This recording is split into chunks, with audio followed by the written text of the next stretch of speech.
Welcome to the Austen Therapy Podcast, presents Attachment Theory in Pride and Prejudice. I'm Kate. My pronouns are they, them. I'm a psychologist, and I read all of Jane Austen. And I'm Teresa. My pronouns are she, they, and I am a social worker, and I have read Pride and Prejudice and Northanger Abbey. And we started the Austen Therapy Podcast because I wanted to convert Teresa into a Janeite and become one with my obsession. And so we talk about Jane Austen novels through a mental health lens. So that's over there on our podcast. Today, we're going to be talking about Pride and Prejudice and attachment theory. So we're talking about Jane Austen with a mental health lens. And we just want to make it clear that watching this presentation is not considered mental health advice, that watching this presentation doesn't create a therapeutic relationship with either of us. If something in this presentation resonates with you, we encourage you to seek your own mental health supports and resources. So today we're going to go over the different attachment styles, offer some character examples from Pride and Prejudice, and kind of do a little bit of a deeper dive into Darcy and Lizzie's attachments, and then talk about how those attachment styles might have changed throughout the book. So what are attachment styles? Attachment styles originally come out of a theory from John Bowlby in observing children with their caregivers, but this has also been expanded to adults and how they react in relationships. So there's four types of attachment style that are generally looked at. We have secure attachment, which is the most common type of attachment. And in this attachment, people are going to feel safe in relationships. They're going to be confident in themselves and in expressing their needs. They're going to feel attuned to the needs of others. They can really step into someone else's shoes and show that empathy and understanding in terms of when someone might be upset or when someone might need something. And they can really do that taking of other people's perspectives. Then we have anxious attachment. Anxious attachment is someone who feels quite anxious in relationship. There's a lot of fear that the relationship might end at any moment. These individuals might seem clingy and because they have such a strong desire for closeness, and they are generally not very good with boundaries. They have unrealistic expectations and demands of their partners. And again, this can be really difficult because of miscommunication in these relationships. And those expectations aren't always clear, and then the anxious individual becomes upset. They require others to help them regulate, so they will have lots of ups and downs, and they need someone else there to help them get back to baseline. They have a huge fear of abandonment. So there's a lot of push and pull. Be really close to me. Oh, I'm scared that you might see my vulnerability. And that can make it really difficult in terms of feeling stable. They use criticism to express their needs. So if it's, hey, I really would appreciate if you took out the trash, might be how a secure partner would have communicated. An anxious partner is going to communicate that by saying something like, you never take out the trash, you don't love me. Then we have avoidant attachments, and these are people who, for lack of a better way framing it, are scared of closeness. They get stressed out by intimacy. And these might be people who have a really difficult time expressing their needs. They're much more likely to take care of their needs themselves and not rely on someone else. But they also have a really strong desire for closeness. And so they have kind of this paradox of not being able to ask for their needs to be met and fearing of putting that on someone else, uh, but feeling most confident in doing it themselves and taking care of themselves. They aren't very trusting of others. They have likely experienced that they have asked for their needs to be met, or their needs just never did get met, so they just do it themselves. and they have their walls up. These are the types of people that it feels really difficult to get close to. Um, that doesn't mean that someone who is securely attached doesn't have boundaries around how they share and how they interact with someone. It means that someone who is avoidant, even when you start to get more intimate with them, is still really hard to get close to. And then we have disorganized attachment. We've put it on here because it is one of the four main attachment styles, but we're not going to talk about it in terms of a character analysis, just because, in terms of Jane Austen's novels, there really isn't anyone who meets the criteria of disorganized. A disorganized attachment occurs when there's severe abuse or neglect in childhood, and then this can translate into adulthood in very unstable relationships. They have very unpredictable emotions. They crave intimacy while fearing attachment. They have an inability to express their needs, and they're kind of constantly in a trauma response. So, fight, flight, freeze, or fawn. They're in a response where everything feels like a threat, and that they're not like someone who's anxious where they can get regulation externally, and they're not like someone who's avoidant who can give themselves and meet their own needs. They just feel a lot of chaos. Again, we're not going to cover that in terms of a character analysis. I think there might be some secondary characters in Jane Austen's other novels that meet the criteria of disorganized. But generally, most of the main characters fit into one of the three other main attachment styles. So we're going to dive into some character analysis for Pride and Prejudice characters. Um, so we start off with an anxious and avoidant duo here, and really looking at this parental relationship in Pride and Prejudice and kind of the main parental figures uh in this book, although we might argue that they're not the most parental of figures. In the way that they interact. And some of that might come from their attachment styles.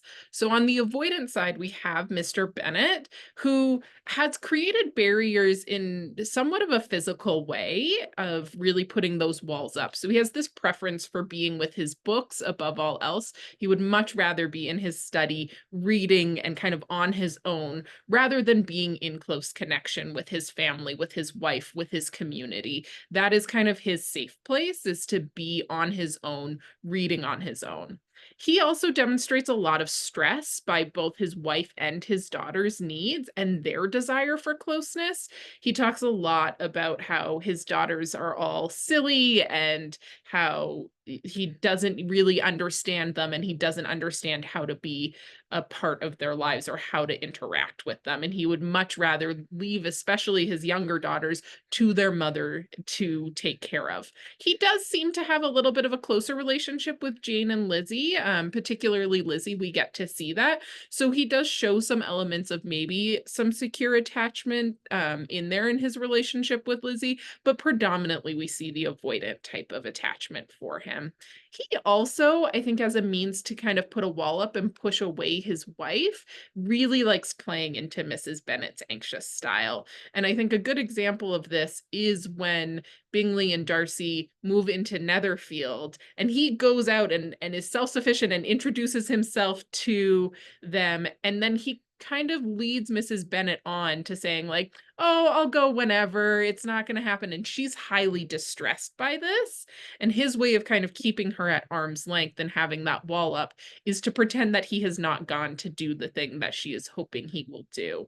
And then eventually, when it's kind of suited his needs, he can then reveal, oh, I have done that thing that you were maybe hoping I would do. So, a good quote in Pride and Prejudice to describe Mr. Bennet is this one here. Mr. Bennet was so odd a mixture of quick parts, sarcastic humor, reserve, and caprice that the experience of 23 years had been insufficient to make his wife understand his character. So, it really describes that even though he's been in this long, seemingly intimate relationship with his wife, she still does not understand him, and he has kind of kept her at arm's length and kept her away. So really it's demonstrating that avoidant, hard to get to know even when you are someone who is supposed to be in close relationship with this person. On the other side, we have Mrs. Bennet, who presents as more of an anxious attachment style. We see that in her large emotional swings and how much she relies, particularly on her daughters, to regulate her. We see this throughout the book, in moments where she is feeling highly emotional or highly anxious when Mr. Bennet won't go to Netherfield at her request, or so she seems to think, or when Lydia runs off with Wickham, and in one moment she's saying, Wickham is going to get into a duel and surely shoot my husband. And on the other hand, we must go and buy Lydia her wedding clothes and it'll be so amazing. And just those really large emotional swings and really asking others to regulate her. I think there are a couple times either in the books or maybe some of the movie adaptations where she'll say something along the lines of like, "My nerves, you have no appreciation for how much this gets on my nerves." Um we also see her picking fights as a way to push people away for the people that she might crave closeness with. So she picks fights with her husband. We even see her pick fights with one of the younger Lucas children. And again, it's a moment where her daughters have to step in and regulate her. And although she might not particularly want a close relationship with the younger Lucas child, the Lucas family is an important group in an important family in their community, and she may crave closeness with the family and is then picking a fight with this person within that family. She also has a lot of the sort of I will present closeness to your face and then talk about you behind your back. She demonstrates that lack of trust, specifically even with the Lucases, Mhm. in terms of how information gets shared. Definitely. And this quote here kind of describes Mrs. Bennet well. She was a woman of mean understanding, little information, and uncertain temper. When she was discontented, she fancied herself nervous. So again, it's that really volatile, not even volatile, but very highly emotional state that she can be in, that it comes off as nervousness, and that desire for closeness with the people around her, but that also maybe scares her a little bit to be in that close relationship with someone. And the way that she knows how to do that is to then have these large external emotions that she then asks others to regulate for her as a means of closeness. And then we have Lydia and Wickham. I think it's important to understand that anxious and avoidant people can really be drawn to each other in relationships. It is a very, very common pairing that we end up seeing. And I think Lydia and Wickham, even Mr. and Mrs. Bennet, speak to why that can happen.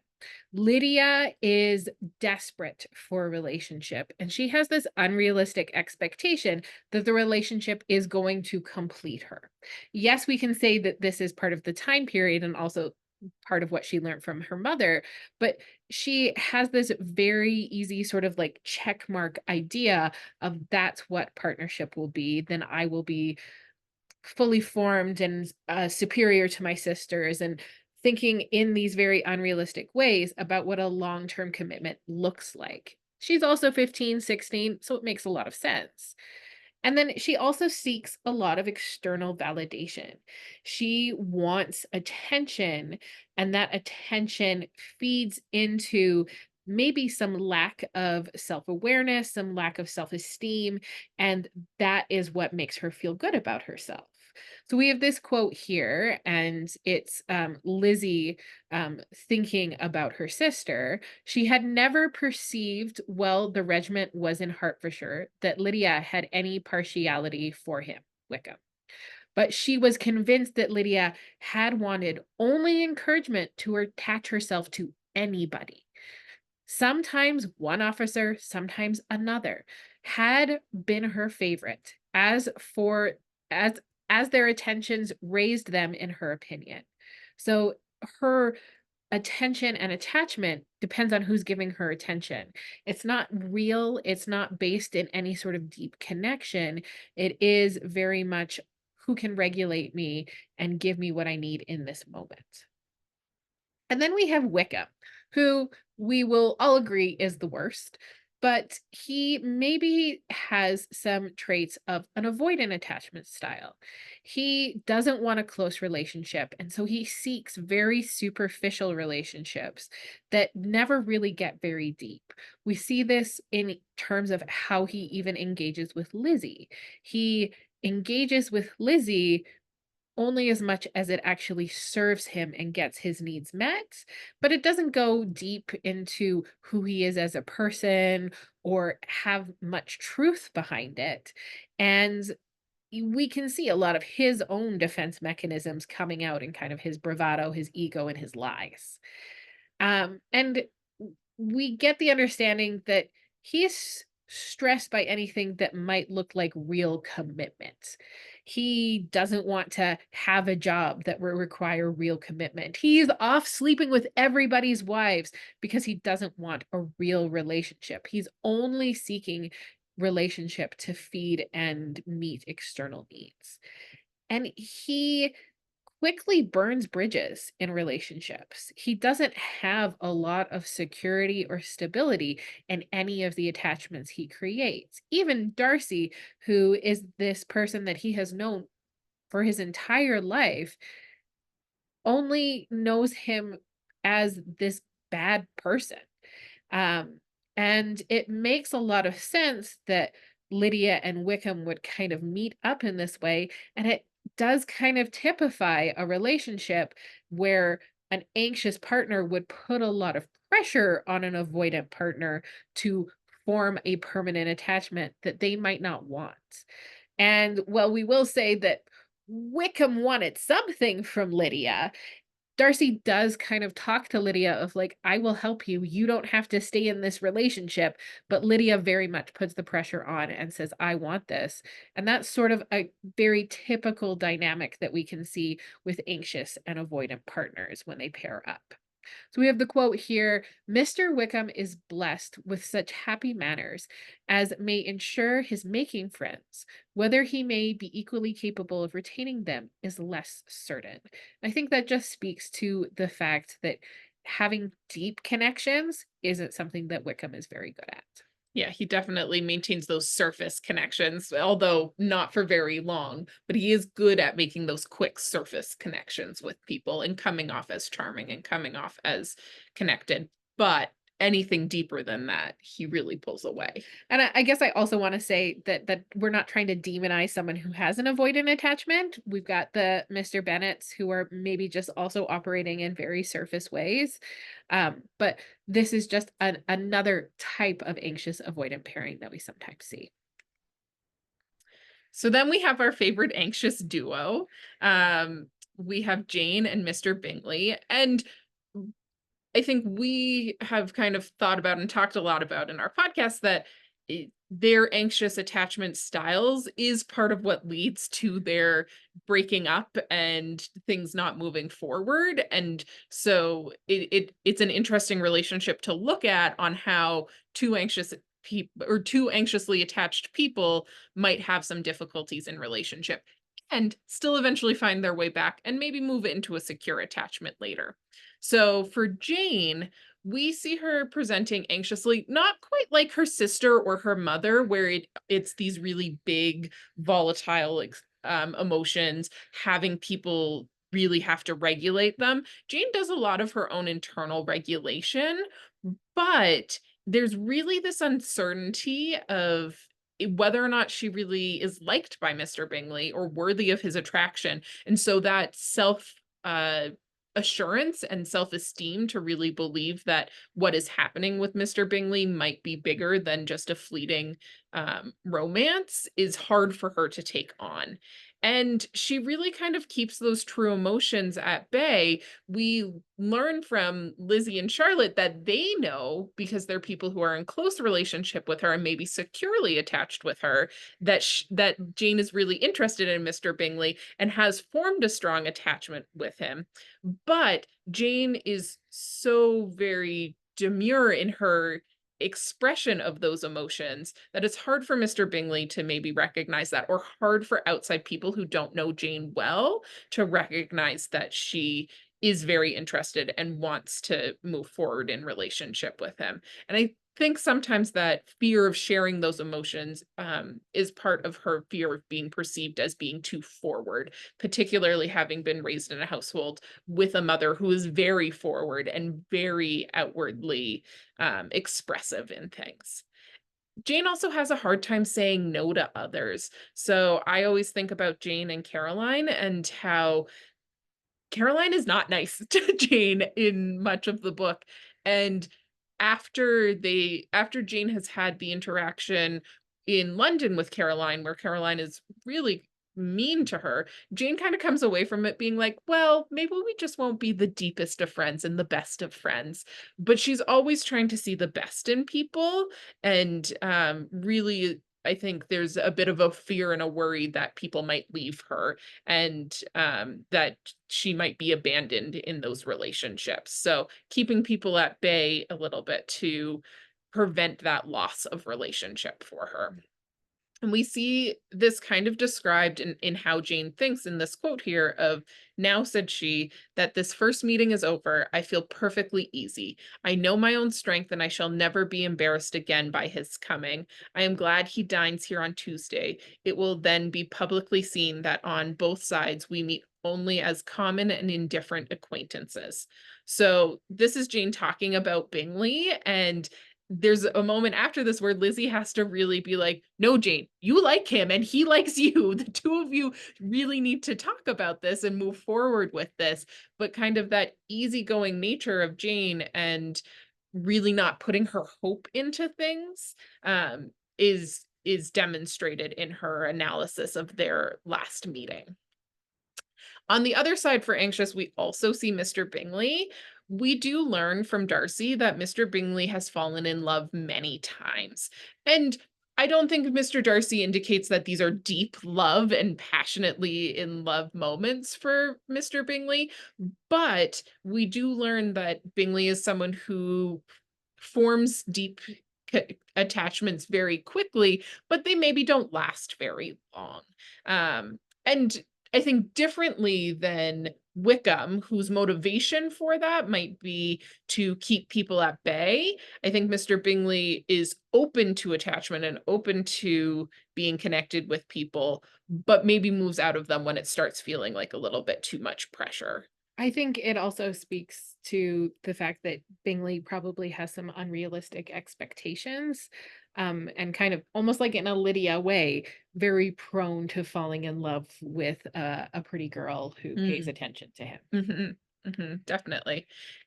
But he is easily persuaded away from Jane because he's unsure of her affection for him. He really takes on and seeks reassurance from his sister, from Darcy, for their opinions rather than trusting what he is feeling in those relationships. So it is easy for Darcy to say, "Oh, actually, I don't think she's really into you, and here's all the bad reasons that you shouldn't be with Jane." And Mr. Bingley take that in and decide, "Oh, yeah, my friends must be right. I don't know what I'm feeling. I don't know what she's feeling. So I'll just move on and that will be okay." And some of that comes across also as him having a hard time to say no to these people who are important. Someone like Darcy, who's important in his life, someone like his sister, he holds them in high regard, and potentially because he has a little bit of an anxious attachment style with them, where he really wants their good opinion of him and he really wants their advice. And so saying no to them and putting his foot down is something that is really difficult for him. And we see kind of Lizzie's analysis of him here in this quote also of, she could not think without anger, hardly without contempt, on that easiness of temper, that want of proper resolution, which now made him the slave of his designing friends and led him to sacrifice his own happiness to the caprice of their inclinations. So Lizzie is really angry and upset with Bingley that he didn't stand up to his friends and that really his friends had kind of made these decisions for him and he's just going along with it rather than really committing to what he feels. So again, a little bit of that emotional regulation from other people in taking on their opinions to guide how he's going to make decisions and how he's going to feel about a situation. And then we have our secure relationships. we have Mr. and Mrs. Gardner, who, when we read through every time, we were like, ah, the actual parents have come into the room. Because these are two characters who clearly demonstrate a desire to be involved in their niece's lives and what is going on. They're paying attention to what's going on with Jane and that she's sad and are trying to cheer her up. They're paying attention to what's going on between Lizzie and Darcy when they're like, this is weird. They are really attuned to the needs of their nieces, and we can assume probably to the needs of their children. We also see a flexibility in their relationship with each other and a willingness to accommodate each other's needs. When they have that trip with Lizzie, they were supposed to go for a longer time, but they had to cut it short because of Mr. Gardner's work. So the decision is made to go to the place where Mrs. Gardner grew up because that's where she wants to go. And you see that flexibility and accommodation that they are making for each other to still make sure that they are investing in each other's needs. We also see that these two um, put in the work in their relationships. They are openly communicating with Lizzie in particular, but we also see them openly communicate with Darcy later on as well. They just have the qualities that provide for a lot more stability in their connection. And I think this quote here, where where Mrs. Gardner is talking to Lizzie, is a really good example of her understanding of what a stable, secure, loving relationship should look like. They're talking about uh, Bingley and his affection for Jane. But that expression of violently in love is so hackneyed, so doubtful, so indefinite that it gives me very little idea. It is an often applied to feelings which arise from a half hour's acquaintance as to a real strong attachment. Pray, how violent was Mr. Bingley's love? And I think that speaks to the fact that she can understand the difference between superficial attraction and deep attraction that is based on secure and stable security in that attachment style. And then we have Charlotte and Collins. And the reason that we wanted to add these two is to recognize that attachment styles apply to all types of relationships. I wouldn't exactly call Charlotte and Collins a love match. In fact, Charlotte doesn't call them a love match. But these two do a very good job of expressing their needs in terms of what the relationship is supposed to bring them and in terms of accommodating those needs for each other. I think Charlotte does a lot more accommodating, but Collins also doesn't want to have a wife who is not upset. He spends most of his time in the garden so she can be alone. They have figured out a way to adapt to each other's needs, to be attuned to each other's needs so that they can have security in their attachment style. And we have this quote here in a short time as Mr. Collins' long speeches would allow, everything was settled between them to the satisfaction of both. And as they entered the house, he earnestly entreated her to name the day that was to make him the happiest of men. And though such a solicitation must be waived for the present, the lady felt no inclination to trifle with his happiness. And so we see there that in the long speeches of Collins that are probably ridiculous, they did come to a space that was satisfactory for both of them. And yes, that may be a little bit of Charlotte putting down this idea that love is going to be in her relationship. I do think that is because Charlotte has a secure attachment, which allows her to be very practical about what she needs. What about the main love story between Lizzie and Darcy? We're going to talk a little bit about their attachment styles earlier on and later on, because part of a good love story is watching how attachment styles can shift.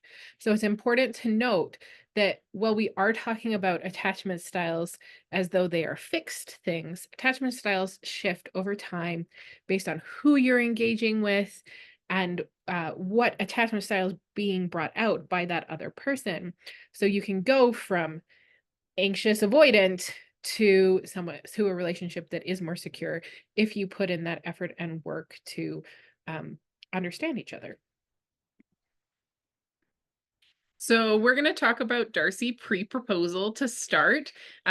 We make some educated guesses about kind of Darcy's attachment styles based on what we know from him pre-proposal. It's hard because we don't really know a ton about his home life pre-proposal or his family life before that. So we've made some educated guesses based on how he presents in those early parts of the book. So at the start of the book, Darcy is avoidantly attached as his predominant. So we did do one of the attachment style quizzes online from a Darcy perspective. And that's the wheel that you can see down at the bottom here.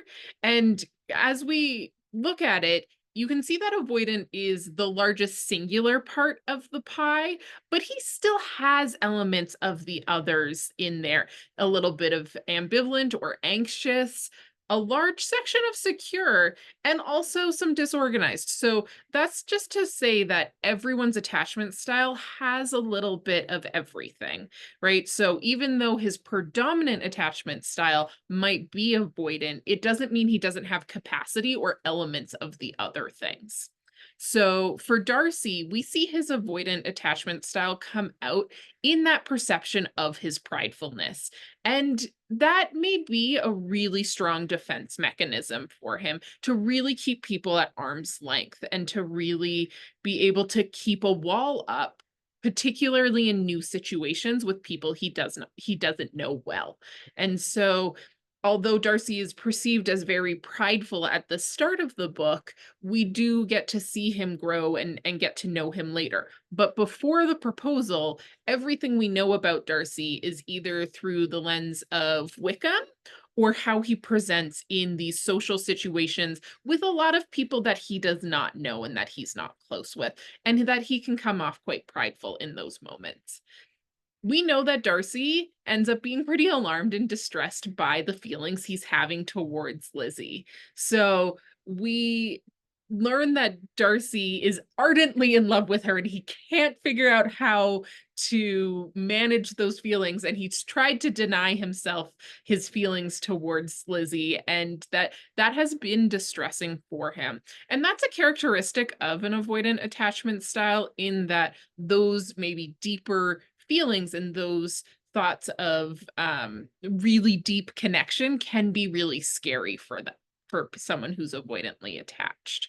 And we know that Darcy also has to be very self-reliant in all of his affairs, even to the point where he is managing the people around him. So his stepping in to have Bingley leave is a way that he is managing someone else's affairs, because he's so self-reliant, he maybe doesn't trust that the people whom he's closest with will make their own best decisions. And that ability and desire to maybe control the social situation is another way for him to put up a wall and keep people at arm's length. So, what could have influenced Darcy's attachment style? Darcy, having had his parents pass away when he was younger, left him to care for his sister. So this probably meant that he had to step in to an already established intimate relationship and shift his role to a certain degree. Yes, he's always been quite a bit older than her, but he had to take on being her parent. He has his cousin to do that with, but we get the idea that he is the primary parent there, and he probably holds back from having a more sibling related relationship where he does share things with his sister because he has to be more of a father figure, and he has probably a lot of walls up. He also is a wealthy man who has to be in this time period of the marriage mart. So he likely doesn't trust people, especially romantically, because he probably always thinks they have a secondary motivation to get his wealth. They aren't interested in him personally. They're interested in what he can do for them. And so he has a lot of walls up and he doesn't really feel an interest towards forming that type of attachment at this point in his life. He's got Mrs. Reynolds to take care of the house. He doesn't need somebody else to step into that role for him. And Darcy has a lot of responsibility. With his parents passing away, he had to step in to take care of the estate, and to manage all of these things that he maybe wasn't exactly wanting to do at that age. So it really pushed him into that space of independence and self-reliance, that he had so much responsibility. So he probably had to step into, I can do this, I can take care of this on my own, because he didn't really have anyone else to bounce ideas off of. And maybe that's a piece of why he forms an attachment with Bingley, because he wants to be able to do that for someone else who has had that similar experience of parents dying when you are relatively young. And then Darcy also had to deal with Wickham. And I think that relationship with Wickham really put him in a place of not trusting people who are in his intimate circles. Wickham was someone that he grew up with. He was an age mate in his community and for a large part in his home base. And Wickham just has developed over time into this person who is not worthy of his trust. He demonstrates over and over and over again this breach of trust for Darcy. So it makes sense that Darcy has a lot of these walls up. I think it's also important to note that Darcy is someone who expresses social anxiety. He doesn't really have the skills to talk with strangers. And I think it's important to note that someone who is more avoidantly attached still experiences anxiety. It's just the ways that that anxiety shows up, which will demonstrate what an attachment style looks like. He's not dysregulated externally in his anxiety. He puts his walls up to defend himself against that possible anxiety that he might experience in social circumstances. Yeah. So then we look at Lizzie pre-letter. So this is post-proposal for Lizzie, but pre her reading the letter from Darcy, where we start to see some shifts for her. So again, we did a little quiz for her, and as you can see, Liz is largely securely attached to the people that she has meaningful relationships with. So that would be her sister, maybe Charlotte, her father, those really close, intimate relationships that she has. Although she does still demonstrate some of those other characteristics as well. So Lizzie is often seen as secure in her attachments because she has this trust that the people whom she's closest with will be by her side. So she knows that Jane will be there to support her. She knows that her father will listen to what she says. He might not take her advice, but she knows that she can at least be forthcoming. She also has this internal trust of who she is and an understanding of where she is and what her perspective is on things. She has the ability to openly communicate with those closest to her. So we see that when she talks to her father about don't send Lydia to Brighton. This is a bad idea. To have the self assurance to know that she can bring that topic to her father and be able to share that with him openly. She knows that she can share with Jane that she is, you know, what she's experiencing, that she absolutely hates Darcy and how horrible he is, that her proposal from Colin, she knows she can openly decline him and set some really good boundaries with someone that she knows she can't rely on. So I think about that in the proposal with Collins, that she is consistent in her boundary with him of no, I will not marry you. No, there's nothing you can say that will make me marry you. That she really is insistent because she knows who she is and she knows that Collins would not be a good match for her or that that would be a good attachment for her. We do, however, see some of these other elements and other attachment styles come out for Lizzie. So we do see a little bit of that anxious attachment style coming out, particularly when Charlotte announces that she is going to marry Mr. Collins. And Lizzie has this experience of, oh no, I think our relationship is going to be over. I don't know how to be in relationship with Charlotte in this moment. And there is some reparative work that the two of them have to do to regain that closeness. And we do see them go through that work together, but it does create a tension in their relationship when Charlotte first gets married. Lizzie also has some maybe unrealistic expectations of what a love match and what love should look like. She has some good examples of what a secure attachment might look like in The Gardeners, but she does also have uh, some examples of what relationships might look like that aren't based on love in Charlotte and Collins, in her parents' situations also. And so she has really put this love match onto a pedestal that might be really hard for anyone to attain, including herself, that she has kind of made it this be all end all, very um highly emotional place to try and get to that can be really hard. I was thinking about this, and it's kind of like Lizzie wants to be struck by lightning in terms Mm, of what a love match feels like. And even as she interacts in the community with other people, it's kind of like she's just waiting for it to happen. Which it probably in the same community over and over again, she's met a lot of the same people over and over again. So if it hasn't happened yet, what would that look like? yeah. We also see Lizzie having a little bit of an avoidant attachment style in some of the prejudices that she puts forward. And that might be one of her defense mechanisms to kind of put a little bit of a wall up, particularly with someone like Darcy, who she forms these very quick judgments and prejudices against and really holds on to those tightly rather than being open to exploring and understanding someone and getting to know them on a personal, deep level. She makes these very clear snap judgments of who someone might be and holds those prejudices as a high regard to keep other people at arm's length from her. You definitely see in her prejudice this idea of like, I'm going to be struck by love.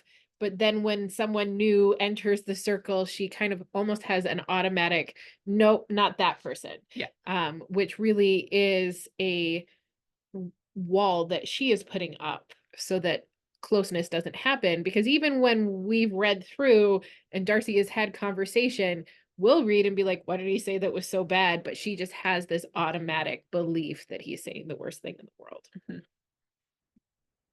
So, what could have influenced Lizzie's attachment? Lizzie's observation of her parents' relationship probably had significant impacts on her attachment style. She probably saw them and thought, I don't want that. She also probably didn't want to have that dysregulation that her mother has, and she also is very critical of the way that her dad retreats and leaves her and Jane in the parentified role of taking care of their mother. And I think in that space she had to develop a lot of independence, which in a positive way kind of fed this security in that she has self-confidence. She has close relationships with Jane, Charlotte, and even her father. I think her relationship with Jane and Charlotte speak to this ability to build secure attachment, to have that trust and that openness with someone, to feel stable in an attachment that that person is going to be able to meet your needs and that you can help meet theirs. And then Lizzie observes her aunt and uncle. I think the fact that Mrs. Gardner is a little bit younger than her mother, we get the impression that their children are a little bit younger. Lizzie probably saw that relationship develop when she probably started to be about 12, 13, teenager age, so that she saw a secure attachment around the time that she probably started to think about her own attachment and what that will look like if she were to marry. And they have a very positive open communication style, a very loving relationship that probably influenced her quite a bit.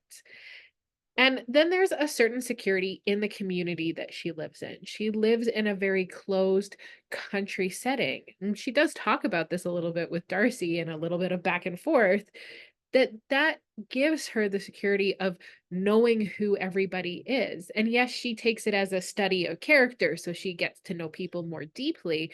And I think in that, she gets to develop deep connections because she has that time to just see the same people over and over again in relative stability. So, we're going to talk a little bit about the Darcy and Lizzie growth arc because the growth arc is really what makes the love story so compelling and what makes it stick around and why we love it so much. So, what changes their attachment style? We've got Darcy. He gets called out. And instead of stepping into maybe some avoidant, defensive, I'm not like that, and moving just into hyper independence, he really reflects on it and he doesn't necessarily react right away. He does start his letter to Lizzie, maybe a little bit angry, but he ends in this place where he has done self reflection. And this is probably why letter writing is such a big part of therapy, is because he is able to process and get to a place where he can really actually step into her shoes and see her perspective. And maybe he was a little bit of a not nice guy in how he went about things. We also see environment playing a big role in Darcy's attachment. When he's in Hertfordshire, we see those walls up, that anxious, wallflower boy, and he isn't very trusting. But when we're over in Pemberley, we see someone who's more open. We see someone who is more attentive and attuned to those around him. And the implication is that part of that is Lizzie calling him out. But also, we get this impression from Mrs. Reynolds and from others in the community that he is a good, genuine human who has built a lot of connections over time and is genuinely someone who is well liked and not perceived as prideful, but maybe shy. And so I think the environment plays a big role. And the fact that the next time we see Darcy, he is in that safe home base. Lizzie even refers to this later on when they're back in Hertfordshire and he's got a little bit of his old habits back with his walls up. And she talks about how that is maybe just to be expected because he just doesn't have that same comfort and community in his environment. And then they both start to invest energy genuinely to get to know each other. Darcy really had, for a long time in the love story, kind of just thought that Lizzie was on the same page with him, didn't communicate at all about the fact that where his feelings were until bam, proposal. And so he actually realizes that maybe he needs to do some more communicating with her about who she is, what her interests are, and getting to know her in a different, more in-depth way than just what are the books that you like to read. And we definitely see that at Pemberley. And then we have Lizzie. Lizzie gets her reality challenged. Her prejudice gets challenged. Her beliefs that she has held for the entire book get challenged. And she has to reflect on her family and how that externally looks. The fact that she got taken in by Wickham and his stories, and the fact that Darcy isn't who she thought he was and maybe is genuinely a nice guy.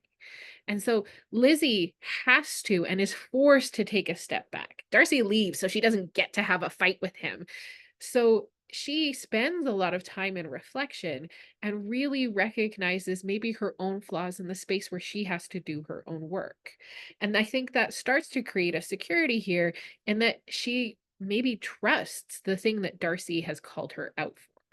We also see environment playing that role again, where Lizzie in Pemberley maybe gets to have a little bit more of a non-prejudicial attachment to Darcy because she doesn't have all of these other factors looking at her. She's got her secure aunt and her secure uncle with her, but she doesn't have to manage her family. She doesn't have to do all of this other work that probably pulls on her attachment strings quite a bit.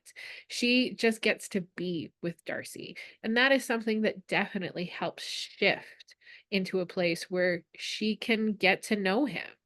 And again, she invests energy because she realizes I've been prejudiced. I should get to know this guy. I should see if he can maybe live up to some of the expectations that I have for what someone that I love will be able to give me. So, why do Lizzie and Darcy make for such a compelling love story? Why do people keep coming back to Pride and Prejudice? Why are there so many adaptations of it?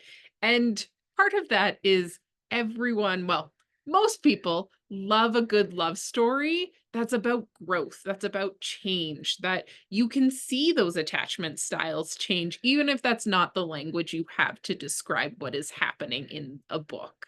And what's nice about Pride and Prejudice is that the majority of this struggle happens internally for them. So it's not an extreme external struggle that happens. There certainly is the external struggle of Lydia and Wickham and their situation, which has an impact, but the impact and the change is happening internally for our two main characters. It's not about, oh, this big catastrophic thing happened externally and that magically changes everything. It's about, oh, things are happening in my life and I have to really question who I am and what I'm thinking of and how I want to be in relationship with people.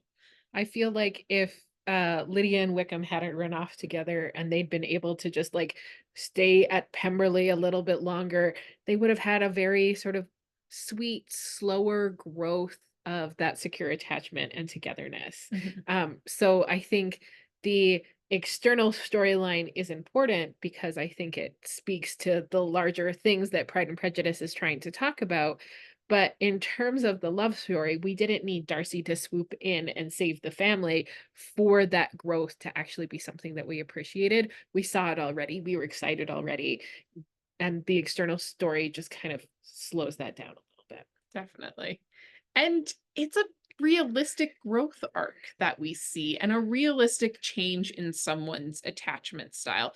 Neither Lizzie or Darcy wakes up one day and says like, "Now I will be securely attached." Right? Both of them have to go through this internal journey, and I think that is something that people really love about Darcy is that he grows in this.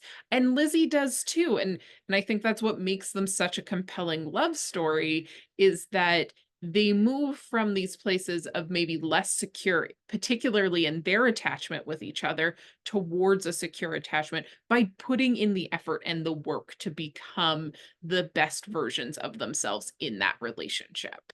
And I think it's important to note that their attachment shifts are subtle.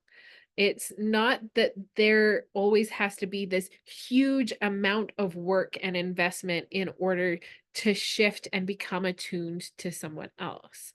Maybe if you have some larger, maybe Mrs. Bennet size attachment style issues in terms of dysregulation and like never having that level of internal security, you might have some more internal growth to do.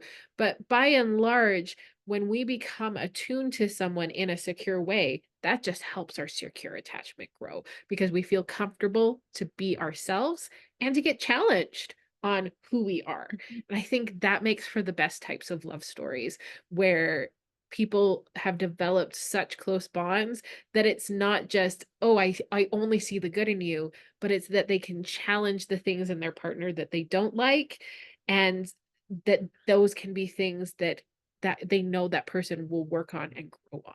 Yeah, I think Pride and Prejudice leaves you with this feeling that the two of them will continue to work on themselves and their relationship. That they don't just get to the end point and everything is going to be perfect from then on out forever, but rather they're going to be committed to continuing to grow and for their relationship to continue to grow. Yeah, and I think that's why this relationship will work. And I think in other ways, other relationships in this novel work, maybe like Charlotte and Collins.